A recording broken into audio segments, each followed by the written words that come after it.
a las fracturas del maxilar inferior. Y tal cual hemos hecho en las anteriores clases, ya saben, hemos segmentado nuestro esqueleto facial en tercios. Nos corresponde ver el último tercio, el tercio inferior de la cara, que está únicamente constituido por el hueso maxilar inferior. Este hueso maxilar inferior es el único hueso móvil del esqueleto facial. Y esa es su trascendental importancia. Y gracias a esa movilidad que tiene el maxilar inferior, es que nosotros podemos hablar, podemos deglutir, podemos sobre todo masticar. La función masticativa de los maxilares es crucial. Y solo gracias a la movilidad del maxilar inferior, esta actividad de masticación se va a dar y va a ser posible.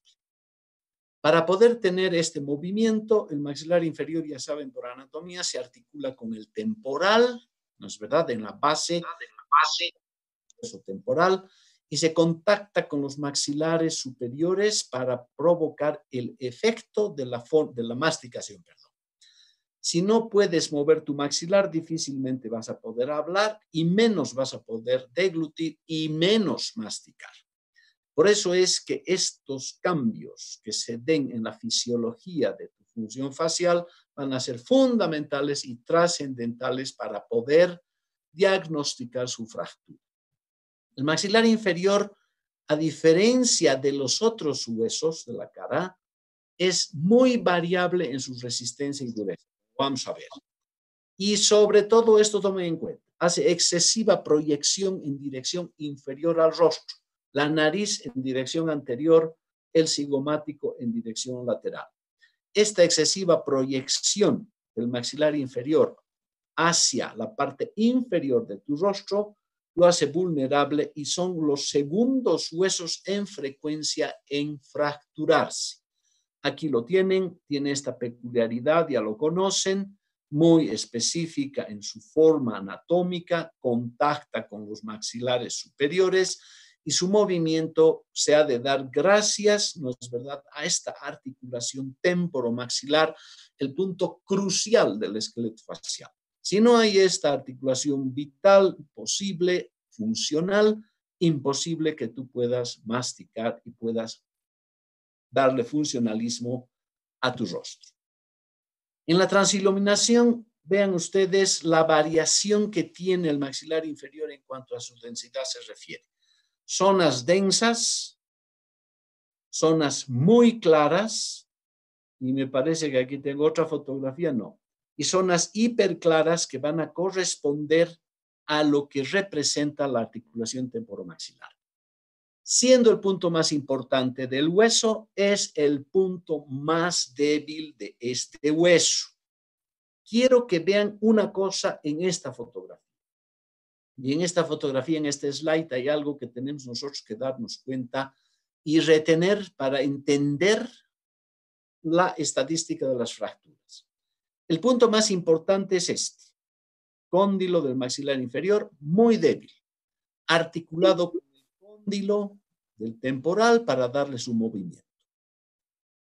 Este punto, al ser el más débil, es también uno de los puntos que más se va a fracturar en este hueso.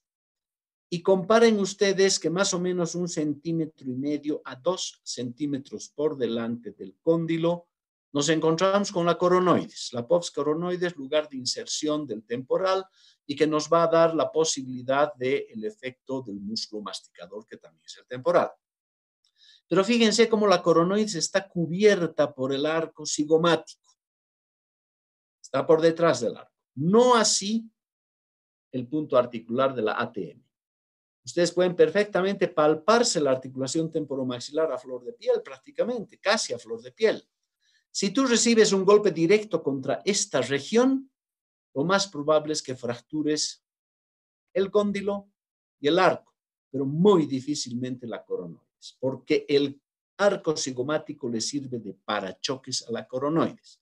Por eso es que la coronoides es el punto de menos incidencia fracturaria del maxilar inferior, porque se encuentra protegido y se encuentra cubierto por su parachoques que vendría a ser el arco cigomático. No así el punto débil y más importante del esqueleto de la cara.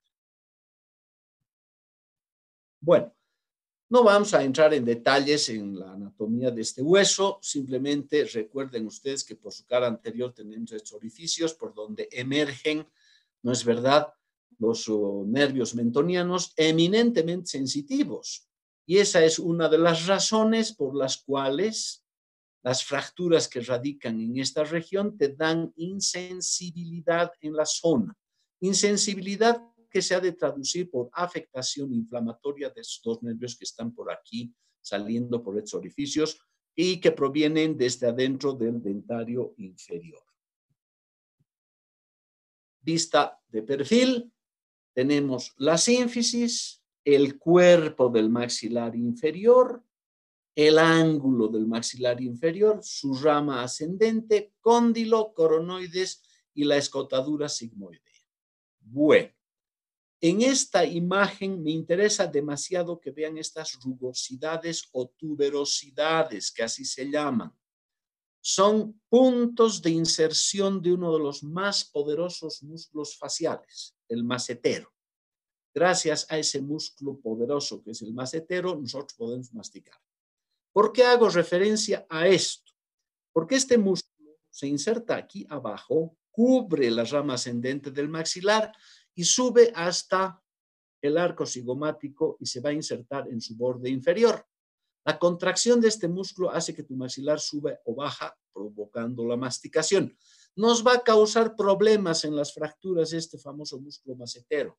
¿Por qué?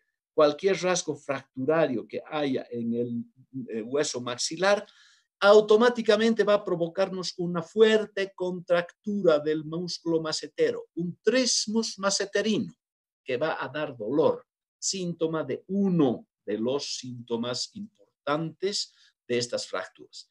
Tú palpas el agarrotamiento de este músculo macetero propio de las fracturas del maxilar inferior. ¿Y qué problema nos va a traer? El momento en que se rompa el maxilar en cualquiera de sus porciones, se contrae este músculo de una forma muy fuerte y nos separa los fragmentos de la fractura. Tal es el grado de separación de los fragmentos de la fractura que se logra desgarrar la mucosa oral. De ahí el sangrado que presentan los fracturados del maxilar inferior y los grandes riesgos de infecciones de los focos de fractura. El músculo agarrotado separa violentamente los fragmentos del hueso roto, desgarra la mucosa oral y te está provocando una fractura expuesta hacia la cavidad oral, con lo cual la infección es muy probable que se te vaya a presentar. Tenemos que ver por atrás también al hueso maxilar y percatarnos de estas depresiones que tiene, lugares donde se van a ir a alojar las glándulas submaxilares, glándulas secundarias salivales. Aquí rugosidades para la inserción de músculos del digástrico que vienen desde el hioides. Eso no tiene mucha trascendencia.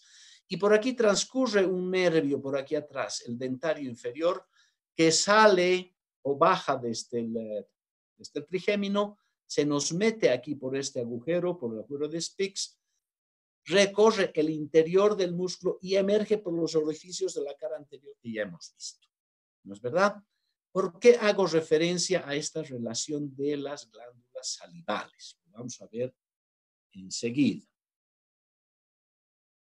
Aquí tenemos glándulas salivales secundarias, las submaxilares, adosadas al hueso, alojadas en esas depresiones.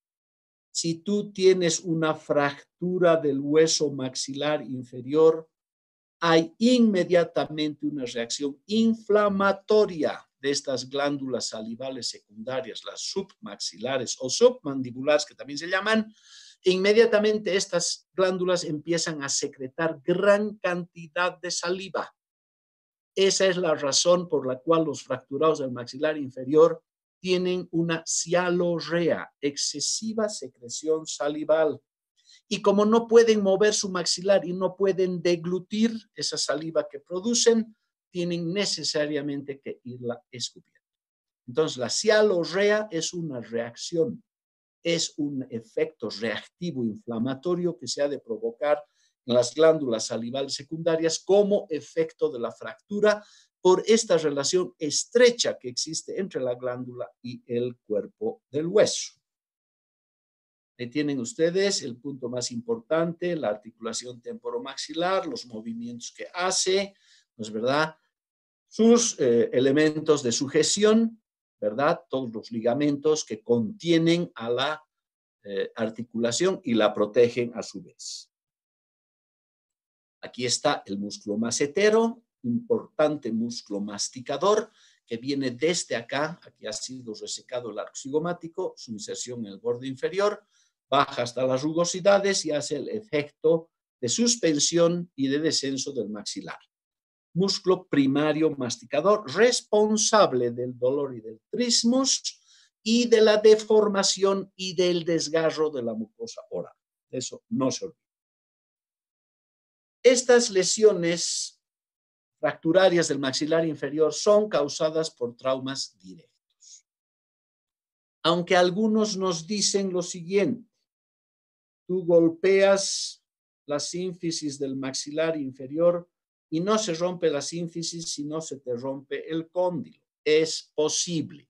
La irradiación vibrátil del trauma puede dirigirse hacia el cóndilo y fracturarlo. Es nomás un trauma directo en mi criterio porque has traumatizado al hueso maxilar inferior, que es el que se ha roto. El perfil epidemiológico de estos pacientes es un varón antes que una mujer, 4:1 su proporción. Nuevamente la edad media de la vida, ¿no es cierto? Agresiones físicas, accidentes de tráfico y deportivos son la etiología más frecuente de estos huesos, de las fracturas de este hueso. Su relación fracturaria con los superiores, y hemos visto esta mañana, 1:1. Los traumatismos deportivos son harto frecuentes. Quienes les gusta el fútbol, a mí me apasiona, han visto, por ejemplo, cómo ese arquero de Boca Juniors ha estado bastante tiempo, ¿no es verdad?, en reposo por una fractura de maxilar. El box también es un efecto que puede provocar esas lesiones, traumatismos deportivos y agresiones físicas. ¿Cómo clasificamos las fracturas del maxilar inferior? El elemento que nos permite hacer la clasificación de las fracturas del maxilar inferior es la topografía del hueso. En la nariz hemos dicho, para clasificar las fracturas nasales nos hemos basado en la deformidad que adopta la nariz una vez rota. Para clasificar las fracturas del maxilar superior, trazo y la línea de su fractura, transversal, piramidal, etc. En el maxilar inferior es la localización del rasgo. Puede estar en la sínfisis, en los alveolos, en el cuerpo del hueso, en los ángulos, en su rama ascendente, en el cóndilo o incluso en la coronoides. Y ahí tenemos, por ejemplo, sínfisis, 14% de fracturas.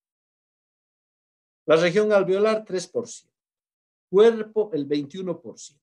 Ángulo, 20% de las fracturas. La rama ascendente, el 3%. La coronoides, 2%. A menos fracturable. Y fíjense, el punto más importante, 36% de incidencia fractural. ¿Por qué esta diferencia?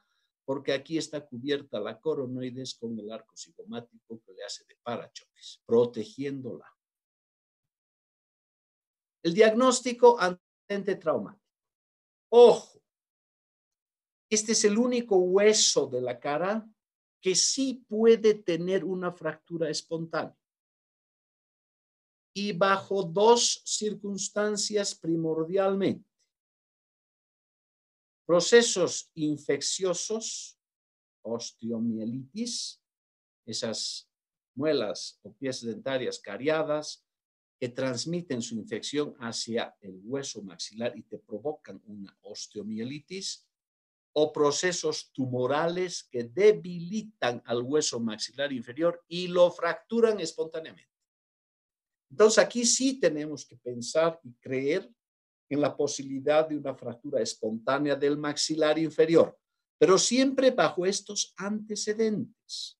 Es decir, si el paciente viene con antecedentes de osteomielitis y metástasis y su fractura del maxilar, presuponemos que es una fractura espontánea. Solamente bajo estas dos condiciones, infecciones y procesos tumorales metastásicos. Bien, inspección fundamental. Mala oclusión dentaria, la clave. Boca entreabierta, dolor excesivo que te refiere el paciente, discontinuidad de arcos dentarios, equimosis, edema, inflamación, hematomas. Y algo importante, decoloración cutánea de la piel que recubre el punto de la fractura. La fractura provoca reactivamente inflamación en los tejidos vecinos y vasoconstricción cutánea. Entonces, hay palidez de la piel que recubre a la fractura. Lo más importante, mala oclusión dentaria. Palpemos el hueso en todos sus rebordes. Y en todos sus rebordes nos van a permitir o vamos a permitirnos sentir el trazo de la fractura. Ha de haber crépito al tacto, inmovilización anormal del hueso, se desencaja el maxilar. Ahorita vamos a ver fotos. Y naturalmente, mucho y excesivo dolor. La percusión sí puedes ejercerla, percutiendo con un dedo suavemente la sínfisis mentoniana y el dolor se va a despertar en el punto de la fractura. ¿Qué clínica va a tener? ¿Y por qué vamos a encontrar estos síntomas o signos también? Les dije, decoloración cutánea e insensibilidad en el área de la fractura. La vasoconstricción cutánea que recubre a la piel, que recubre a la fractura, es clave. Hay una palidez en la zona esa. Halitosis, que es mal aliento. ¿Por qué hay halitosis en el individuo que tiene un maxilar inferior o superior también fracturado? Porque no puede deglutir y los restos alimentarios que están entre los dientes y en la boca se putrefactan y dan un mal olor. La deglución y la salivación es un medio de higiene y de limpieza de la boca. Entonces, si no hay deglución, esos restos alimentarios se quedan en tu boca y empiezan a dar mal olor. Si alorrea, ya hemos visto por qué salivación excesiva. El paciente no puede hablar, no puede masticar, no puede tragar, no puede deglutir. El hueso está deformado, desencajado. Mala oclusión dentaria. Boca entreabierta. Le abres los labios y te vas a encontrar con esta gradiente. Y fíjense, esa boca entreabierta no es posible ocluirla. Aquí, en el lado derecho del paciente, los dientes superiores ya están en contacto con los inferiores, mas no así en el lado izquierdo. Esto está absolutamente desencajado como efecto de la fractura. Aquí tienen otro caso, una boca entreabierta que te da la clave de la mala oclusión dentaria que tiene tu paciente. Le abres los labios y ves esta gradiente, esta grada. Lugar de la fractura aquí. Y aquí tenuemente notan ustedes el desgarro de la mucosa oral, fruto de esta enorme separación que la contractura del macetero ha provocado y se ha desgarrado la mucosa. Por aquí sale sangre, por aquí se te infecta la herida. Tienes que tener mucha higiene bucal en un fracturado de estos y uso de antibióticos profilácticos para evitar esa complicación que es muy grave. Lo propio acá. Paciente ya intubado con un tubo nasotraqueal para poder trabajar en la reducción de esta fractura y la grada es manifiesta. Y el rasgo de fractura con el desgarro de la mucosa también es posible de percibir. Les dije, la palpación tienen que hacer en todo lo que representa los rebordes del hueso maxilar inferior. Y van a encontrar y van a denotar ustedes el punto de inflexión donde la fractura se haya presentado. Palpas todo el reborde de la rama ascendente, su ángulo, su cuerpo, la sínfisis, incluso los alvéolos para poder detectar el punto exacto de tu fractura. La percusión la haces unidigitalmente percutiendo la sínfisis y se te despierta el dolor en el punto donde esté asentando la fractura. Esto te ayuda bastante a ubicar clínicamente el lugar de la fractura junto con la decoloración cutánea de la que hemos hablado. ¿Por qué duelen estas fracturas? Y hemos hablado por este hueso, este nervio, sensitivo, el dentario inferior, que emerge por el agujero mentoniano, ¿no es verdad?, para convertirse en el nervio mentoniano. Nervio sensitivo que sale desde el trigémino del ganglio de Gasser, se te mete por el agujero de Spix y atraviesa prácticamente toda la longitud del cuerpo y de la rama ascendente del maxilar. Deformidad y dolor es igual a fractura, ya lo hemos visto. Esto quiero que vean bien. ¿Qué vamos a pedir?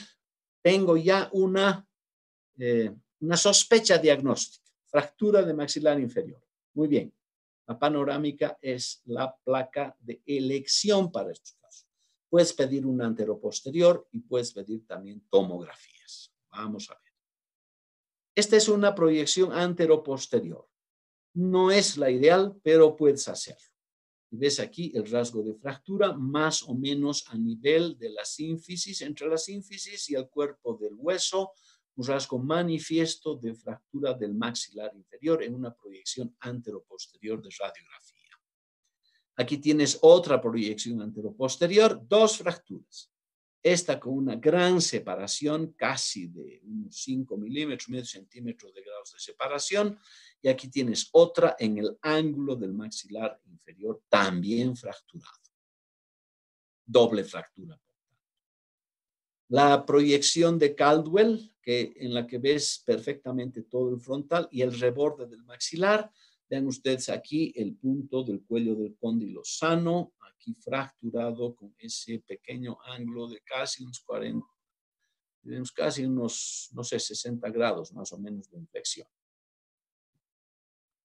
Esta es la panorámica. Proyección panorámica en la que vas a ver todo completamente en el hueso maxilar, desde un cóndilo hasta el otro cóndilo. Los ves enteramente. Imposible no encontrarte con este rasgo de fractura que es súper manifiesto a nivel de la sínfisis. Les dije, para hablar de las clasificaciones de las fracturas, ubicarla. ¿Dónde está? En la sínfisis. La sínfisis es este punto medio, llámala parasínfisaria si quieres. Lo propio aquí, también tenemos una doble fractura, una fractura importante, muy tenue aquí un rasgo, no completa, pero aquí sobre todo una fractura alveolar en la sínfisis mentoniana. Esta es una placa curiosa, una fractura parasínfisaria y sínfisaria con fragmento intermedio. Proyecciones panorámicas. Las tomografías de reconstrucción facial. La misma en proyección anteroposterior y lo ves el rasgo también completo desde un extremo del hueso, desde una cortical del hueso hasta la otra cortical del hueso. Es decir, completa la fractura a nivel del ángulo del maxilar inferior. El massetero está aquí. Con toda seguridad que aquí hubo desgarro de la mucosa. Y vean ustedes el desequilibrio que ya existe y es visible en la placa de la cerrada de la boca, del acoplamiento de los dientes, superiores e inferiores. Aquí vemos la misma radiografía, cruzados los fragmentos. Esta ya es también otra proyección. Aquí hay una terrible fractura en el ángulo. Esta es parasínfisaria con una deformidad manifiesta. La contractura de los maceteros genera esta gran deformidad y con esto pues todita la mucosa oral inferior se te ha desgarrado, con seguridad. Aquí tenemos una cosa importante. Doble fractura sínfisaria del lado derecho y también en el lado izquierdo. Es decir, esta es la proyección izquierda, esta la derecha, Y los dos cóndilos, perdón, no es infisaria, los dos cóndilos del maxilar derecho e izquierdo están fracturados. Curiosa radiografía y complicada en su reducción. Ven ustedes el rasgo bastante irregular, entrecruzados los fragmentos. Es una persona ya mayor. Y además edéntula, no tiene dientes, con lo cual va a ser muy difícil y muy complicado hacer el bloqueo, como vamos a ver al final. Si tienes estas lesiones fracturarias, les dije siempre, no se olviden, siempre una radiografía de columna cervical. Esto es de protocolo, no pueden olvidarse. El tratamiento, otra vez la urgencia, vía aérea, hemorragia, estado de conciencia. No se olviden que en el box, no es verdad, el uppercut, el golpe en lo que es la región mentoniana te produce el knockout. Entonces, muchas veces estos pacientes violentamente traumatizados en su maxilar inferior y fracturados además, te vienen pues dormidos al hospital, al servicio de urgencias, con un estado de choque presente, un deterioro muchas veces del estado de conciencia, hay hemorragia por el desgarro de la mucosa, hay sangrado, por tanto la vía aérea puede estar complicada. Nos vamos a meter a manejar esto primero antes que la fractura. No hay riesgo con la fractura, el riesgo está en el trauma. Entonces, eso es lo prioritario, revertir el estado traumático del paciente. El tratamiento definitivo eminentemente quirúrgico. Quirúrgico y la utilización de agujas de Kirchner, de microplacas y tornillos, como vamos a ver en algunos ejemplos que aquí tengo. La reducción, ¿cómo la hacemos? Generalmente inmediata. Tardía excepcionalmente, tampoco puedes tardar mucho. Mediata, el ideal es reducir estas fracturas quirúrgicamente entre el tercero, 10º día, 12º día, y siempre en forma incruenta. Y la inmovilización la vamos a hacer sobre todo con elementos de osteosíntesis. Algo que les puede servir mucho a ustedes, médicos generales, que van a hacer en algún momento, es el uso de estas mentoneras. Tú estás en el campo haciendo tus prácticas médicas y diagnosticas una fractura de maxilar inferior, debes mandarlo a un centro de mayor complejidad, pero siempre utilizando estos vendajes que te han de permitir, no es verdad, transportar al paciente. En unos 8 minutos se nos corta, podemos volver si es que no hemos concluido. Entonces, estas mentoneras nos permiten el transporte de los pacientes, alivia el dolor e inmoviliza al maxilar hasta que llegue a un hospital de mayor complejidad. Incisiones para abordar el foco de fractura, abres la boca, incides, haces tu incisión en el surco gingival inferior, puedes utilizar incisiones cutáneas marginales para acceder a puntos más importantes o más difíciles de llegar a través de esta incisión intraoral. Aquí tienen ustedes una incisión a través de la piel, el rasgo de fractura se lo nota clarísimamente, ya está reducido, se ha puesto una placa de acero inoxidable con 6 tornillos. Hay que tener cuidado de que los tornillos no coincidan con el punto de la fractura. Ahora bien, es tan poderoso el maxilar inferior en su movimiento y el músculo que lo mueve, que una plaquita no sirve. Tenemos que poner varias, muchas veces 2 y 3 placas y grandes a veces. Si el rasgo de fractura es inestable, tienes que poner una placa bastante amplia. Aquí la lesión está más o menos en la rama ascendente, cerca al cóndilo que está por esta altura.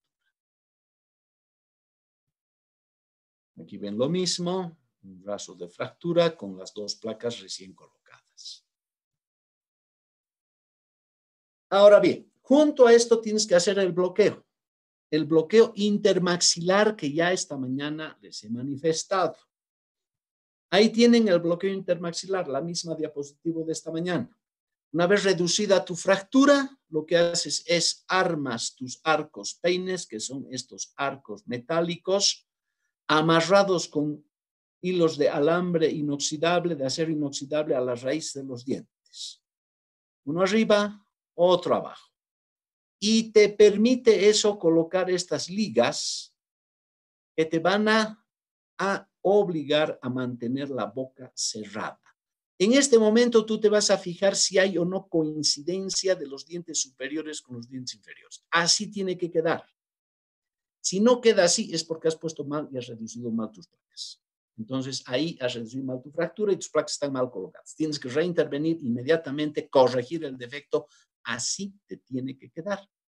Y este bloqueo intermaxilar debe mantenerse durante, ya les dije, 10 a 12 semanas, más o menos unos 3 meses, lo cual implica que el paciente se ha de alimentar por los resquicios que quedan entre los dientes, con alimentación licuada, no puede masticar, no puede hablar, en fin.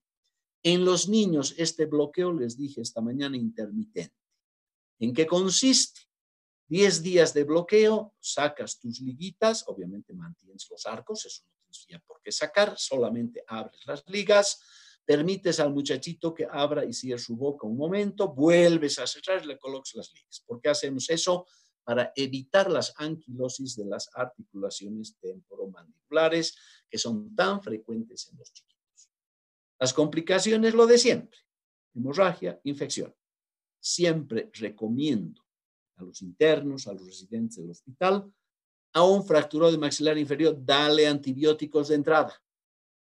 Usa antibióticos, porque si se te infecta el maxilar inferior y se provoca una infección de la fractura, la cosa se pone grave.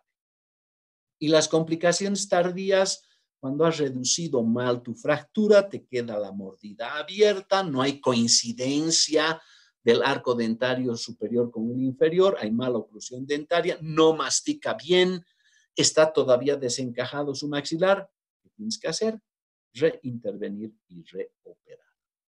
Si tienen alguna pregunta, muchachos, este es el momento de hacerla. Nos quedan 5 minutos. Adelante.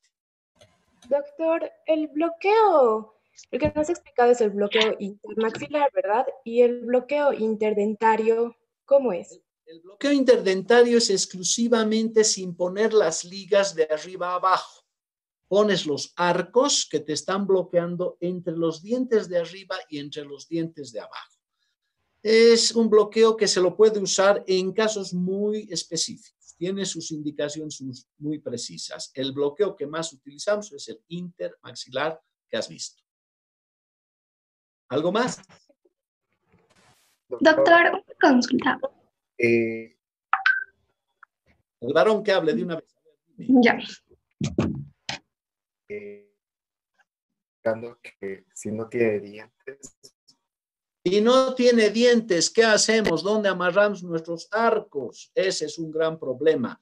Si no tienes dientes, lo que haces es lo siguiente. Pones tus tornillos en el hueso maxilar, pones 3 o 4 tornillos en el maxilar, arriba, 4 abajo, y entre los tornillos haces el amarre con los alambres. Se hace a través de tornillos. Implantas tornillos en el hueso, porque no hay dientes donde amarrar. Esa es una posibilidad. ¿Alguna otra pregunta? Doctor, si se llegaran a salir los dientes, ¿se los puede reinsertar? Estaba leyendo que se los pone, creo, en leche o algo así. Ese es un trabajo que lo solemos hacer con los odontólogos del hospital. En realidad, la reimplantación de los dientes tiene muchos problemas. Muchas veces ese intento de reimplantar una pieza dentaria que ha sido extraída ya por el efecto de la fractura te puede generar una osteomielitis. Ya sé que perder un diente, una muela, es bastante complicado, sobre todo si la persona es joven, pero también hay muchos riesgos del reimplante.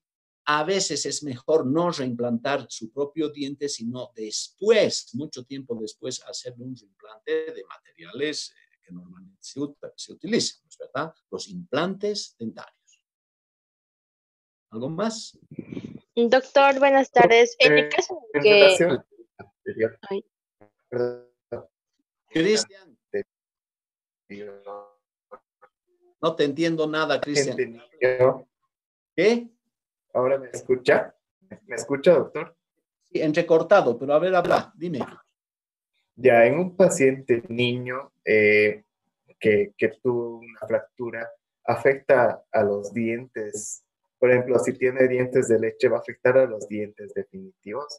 Depende. Si la fractura es alveolar, sí. Si la fractura es corporal, en la sínfisis o está en las ramas ascendentes, no tiene por qué afectar. Cuando la fractura es alveolar en el lugar de la implantación de los dientes, en ese hueso esponjoso, sí se rompen los núcleos de los dientes definitivos, pues. Ahí, en ese caso, sí. ¿Algo más? ¿Quién más? Doctor, una consulta. Y si el paciente tiene caries, antes de realizar el bloqueo dentario se le deben tratar las caries porque tal vez hay posibilidad de infección. Normalmente no hacemos eso. Si el paciente tiene sepsis dentaria, tiene caries o dientes en muy mal estado, sí, antes de la reducción no hacemos el tratamiento, los sacamos los dientes. Es decir, no puedes jugártela la fractura del maxilar y su reducción si tienes boca séptica. ¿Es verdad? La piorrea, por ejemplo, o esas caries enormes en muelas, en pies dentales, están muy afectadas. Viene el odontólogo con nosotros al quirófano, hace sus extracciones y nosotros resolvemos las fracturas. Y después ya solucionará el tema de sus dientes. Está bien, doctor, gracias.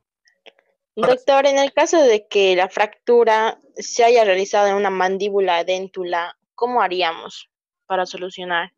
Ya lo dije, si no hay dientes y hay fractura, para hacer la fijación, los bloqueos, pones tornillos en el hueso. 4 tornillos arriba, 4 tornillos abajo y entre los tornillos pasas tus alambres.